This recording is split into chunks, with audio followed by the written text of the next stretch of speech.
I feel like there's been a new meme like every 3 hours the last few days. We had shadowy supercoders, Oh yeah, solid one.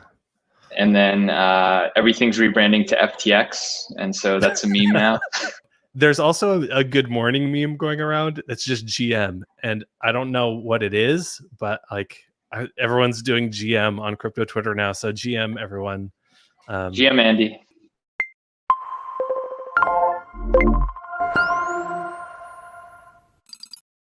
Welcome to Chainlink Live. My name is Andy Boyan from Chainlink Labs, and today we're talking about the Wrapped project. I've got Mason Borda, the CEO of Tokensoft, here to talk about that. Mason, it's great to have you here. Why don't you start off and tell us a little bit about Wrapped, what it is, and what's the relationship to Tokensoft? How does that work? Yeah, so I'll start with Tokensoft. So we started in 2017. There was a lot of tokens getting to market, and so we started a company to sort of help them do the token sales and to do that safely. And so we've worked with a bunch of projects, so Tezos, Hashgraph, Avalanche, the Graph. And so basically we help people make tokens there. And at some point we're like, hey, it'd be cool to make our own as well. So what's sort of a lineup of tokens that we can sort of launch? So we're like, okay, maybe we'll do Wrap tokens. And so through wrap.com, we launched a series of Wrap tokens that basically connect your assets to DeFi no matter what blockchain you're on. And so the first assets we launched with were Wrap Zcash and Wrap Filecoin, and we brought those to the Ethereum network. And started connecting them to the different DeFi applications that are out there. And more recently, we've been also bringing Bitcoin and Ethereum to other blockchains like Stacks, Celo, Cadena. There will be a couple other major ones that we'll announce in the coming weeks as well. Okay, cool. So you're wrapping off chain, bringing things on chain to a variety of networks there. So those are collateralized, right? These are all collateralized wrapped assets? Yeah, so simply put, like we're a bridge, and there's different types of bridges that are out there. There's decentralized bridges, and there's things like Keep Network, there's Thorchain, there's Ren Protocol. This is more of a custodial bridge, so it's more in the same vein of how Wrap BTC or USDC or Tether work, in that the assets are custodied. And so basically the way this works is wrap.com is sort of the tokenization provider. And so, for example, when one Zcash comes into a wallet in custody, we go ahead and we create one Wrap Zcash and we send it back to the user. And so we're basically creating a bridge that's enabling one-to-one collateralized assets, and the assets are custodied with a custodian. Okay, so Anchorage is this qualified custodian. Yeah. Are they a bank that holds crypto? Yeah, so they recently got a license, and I'm probably not going to get this 100% accurate, so forgive me, but as a OCC chartered federal bank. And so they're one of the first custodians to sort of get that license.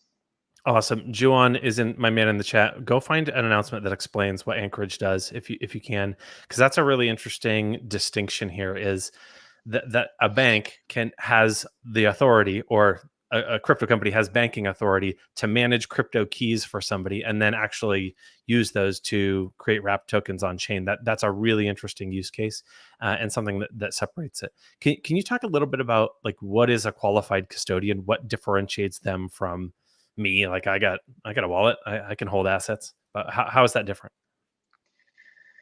Yeah, so there's a set of regulations out there that basically say, hey, if you're going to hold funds for other people, then you need a license. So like we can all hold our own funds, that's okay per the regulators. But the second like we start holding funds for other people and we have the ability to lose them, let's say we put up a website that's a hosted wallet service, and the server now has all those keys.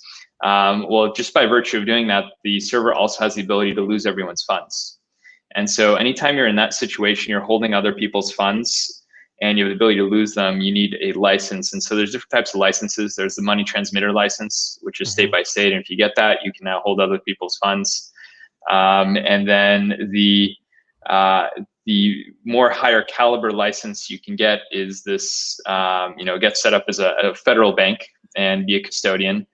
And I don't know the details of what it means to be a qualified custodian, so I don't want to sort of speculate on that. But that's sort of if you're a trust, I believe, or you're a federal bank, then you're now like a qualified custodian. Right. So there's some set of regulations that you've passed, some compliance things you've passed and had that stamp of approval. And I mean, this ties into the panel, the Senate panel. Angela Walsh was talking about fiduciary responsibility and about miners. And like, this is an open question in the space: is do developers have fiduciary responsibility? Some people, legislators, want to think so, and many crypto people don't. And the answer, according to me, is probably somewhere in the middle. But yeah, that's an interesting question. We certainly have these rails and these compliance regulations existing in the banking infrastructure. So to give people the option to choose that route or something else is really interesting. Is that the main differentiator between Wrapped and like a decentralized solution? Yeah, I think in the decentralized space, I think the technology is still like fairly young, and we're still figuring out like all the details. Like, I think Thorchain faced a few challenges the past few weeks that hopefully they'll overcome and come back stronger. And I think the main difference is that when you have a centralized solution that's using a custodian in the back, that technology is pretty well worn, right? It's just wallet software. Obviously, Anchorage has some sophisticated technology. They've also layered on top of it. But we saw this as sort of the simplest and fastest way to get to market. Long term, I personally believe that everything's going to be decentralized. So I have hope that technology on the decentralized bridges is going to continue to mature. But on our end, this was sort of the fastest way we could help people, get these assets connected with other blockchains and get to market faster. So that's why we launched Wrap.com. It's interesting that speed is one of the reasons, because I think there's this idea in a lot of DeFi, not all of it, but a lot of DeFi, that we can do it faster ourselves rather than go through the compliance and go through the regs.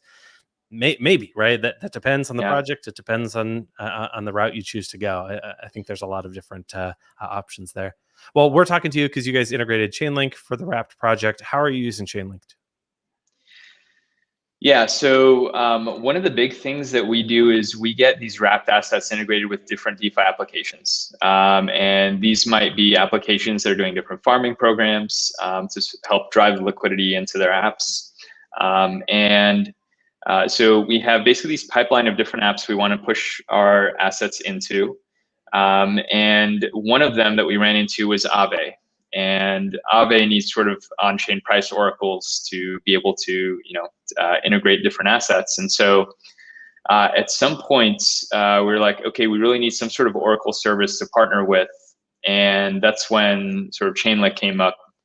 And so this is sort of our way of, getting that integration done. We think a lot more folks are going to need on-chain oracles as well. And so now that we've integrated with Chainlink and we have this partnership, this is now, this infrastructure now exists. And so that opens up a lot more doors for these wrapped assets that we're rolling out there. And we're hoping to see this service on other blockchains as well. So we're excited to see if this can grow into a much larger operation opportunity between us. Yeah, I'm just hearing, about thinking about your wrapped assets and the variety of assets. And I know all the Chainlink catalog of solutions, of course, and there's a lot of opportunity there to do some things that help towards progressive decentralization, if that's something in your future as well, or any extensions of those into other smart contract sort of uses. So I'm really glad to be working with you. And of course, once we have a little relationship going, then things happen and things bloom, as they say. And that's fantastic. So this is kind of a CeFi-ish, as they say, centralized-ish solution, at least for custody. Is there room in the market? Like, you guys have done the market analysis. Is there room in the market for both, for that combination? Or is DeFi eventually going to eat CeFi and this is like a stopgap? What do you think about that? Yeah, and we might want to use Binance terminology and call this CDFI. Sure. So I think, so this is definitely a centralized solution. The interesting thing about it is like the one component is centralized, but then when it comes to the DeFi integrations we're doing, that's all sort of more decentralized. We have to get through governance processes and all that stuff to get integrated there. I think when it comes to the rollout, there are a lot of solutions where we partner with our decentralized counterparts. So we've done things with Ren Protocol and partnered in terms of getting assets out there jointly in products like Curve, or where you need multiple coins that are sort of pegged to the same underlying. And so we're fairly collaborative in the space, and we sort of believe that to sort of just make this a much larger opportunity, much larger space, we do have to collaborate and work with folks that are out there to achieve larger goals. So I think at some point this is all going to go decentralized, and we have done some sort of thinking to see where does our role sort of evolve into once we get there. So we'll probably announce that. I think it'll probably happen in the next 2 to 3 years. So we'll get there. But I think in the short term, this is a CeFi solution. It does plug into DeFi, and whichever solutions you're using, I think it's just about getting doing some research, getting comfortable with it, understanding exactly how it works, and then going from there. And then I think on the other side of it is like, what opportunities are out there? What sort of farming opportunities are out there? So that's something where we try to line up sort of a roadmap and make sure that there is sufficient demand for these wrapped assets and sufficient use cases to use them. Let me, okay, first, personally, I think that comparing a CeFi and a DeFi is really, is not detailed enough. Really, CeFi is a spectrum of how centralized and who is in charge and what responsibilities do they have. And the same with DeFi. You can be decentralized and have 3 people, and that's less decentralized than 300. And how do you determine those mechanisms? So just bucketing them in CeFi or DeFi, I think I loaded the question, of course. So I'm critiquing my own question, but that's not an effective way to think about the space. It really is a spectrum. So absolutely do that research and see what are you comfortable with. And plus, now as the industry grows, there's so many different people that are comfortable with different levels of centralization. Some people are comfortable with a little bit more. Some people are not, and they don't want anything with the full crypto anarchist. And there's a lot of people in the middle ground. So I think that gets at your answer as well. When you talk about like who you're willing to work with in the space, who are the sorts of projects and companies who are coming to you who would do business with you in a way to help wrap these tokens? Who are you looking to talk to? Yeah, so I think we sort of sit in between just the supply and the demand. And the supply is the market makers, liquidity providers, folks with a lot of capital.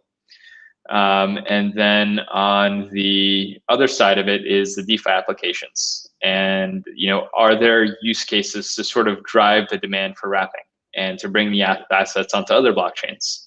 And so the initial use case we're sort of like running towards was, people have all these dormant assets, they're not doing anything. Let's try to make them yield generating.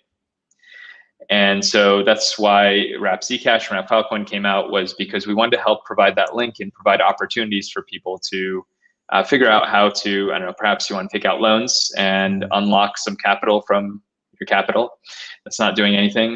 Maybe you want to start farming it, and so generate return off those otherwise dormant assets. And so that's sort of one class of folks, is folks that are trying to put their capital to work.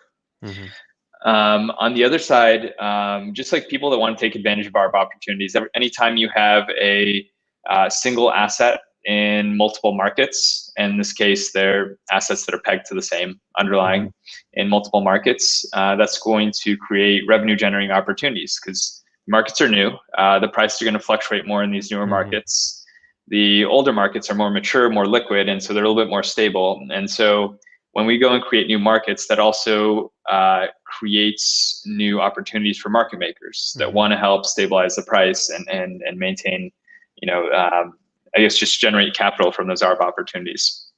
So that's sort of one side of it. And then on the other side of it is just the DeFi apps. So we're always looking for just quality teams and quality projects to help connect these wrapped assets into. And so, yeah, if there are any interesting projects out there that can help put these assets to work, we're definitely looking to speak with them. And so just reach out on our website, and we can take a look. But yeah, that's sort of where we sit in the middle of. That's super helpful and interesting to think about, because that's a big question. Like, how do these things happen in the space? How does an asset get bridged over to another one? And if you look at things like yield rates on a newer blockchain or a newer DeFi platform, like just compare Ethereum rates to BSC rates or Polygon rates or Avalanche rates, the rates on these newer chains are way higher because there's less liquidity there. There's less people to jump into those pools. And so those are DeFi protocols that are looking for liquidity, trying to call these people. And that's where you guys sit in the middle, is help bridge those assets. Yeah, exactly. Yeah, it's really interesting seeing the other blockchains come about and the products on those blockchains, and just seeing them be a little bit more aggressive with drawing capital in. It's definitely making for a more exciting market, I think. Yeah, some of those yields are astronomical. They at least let me link things to my friends and be like, you guys seriously pay attention to DeFi. This is what we're doing.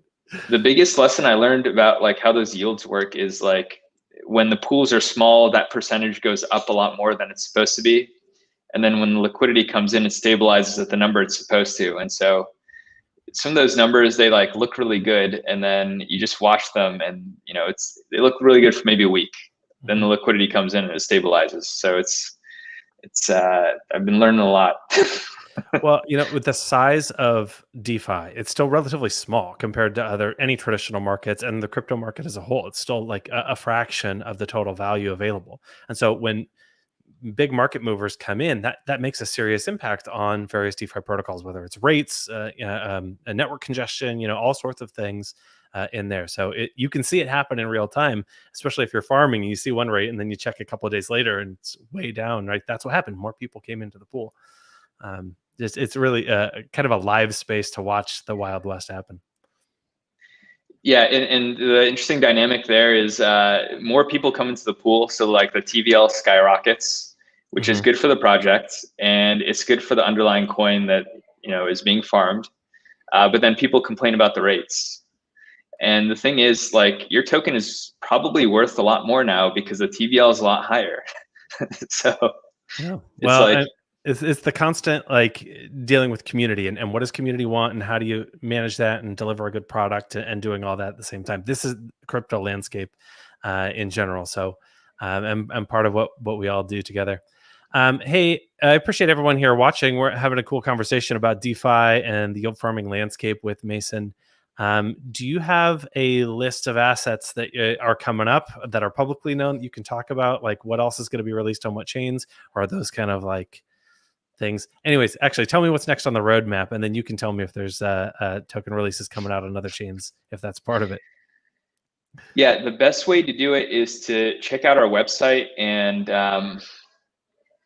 the thing about this is like there's coins that we've officially wrapped and announced, and then there are coins that we've put out there that like we're waiting to build demand for. And so the ones that are sort of officially announced are like Wrap Filecoin, Wrap Zcash, and we're doing Bitcoin and ETH on other blockchains as well. Wrap Celo is another big one that has decent liquidity on ETH.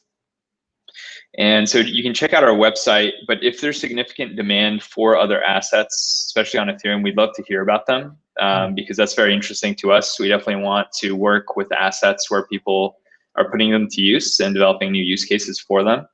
But the major items on the roadmap coming up are Bitcoin and ETH on different blockchains. So like I mentioned, we've announced Stacks, Cadena, Celo, and we're bringing Bitcoin and either Bitcoin and ETH or just Bitcoin to those blockchains. And then there's a couple other major blockchains that we'll be announcing in a couple weeks, but it'll be Bitcoin and ETH on those as well. And so we're just really excited to sort of roll those out. And the demand has been really interesting. So yeah, we're excited to work with these different foundations and liquidity providers to get these set up.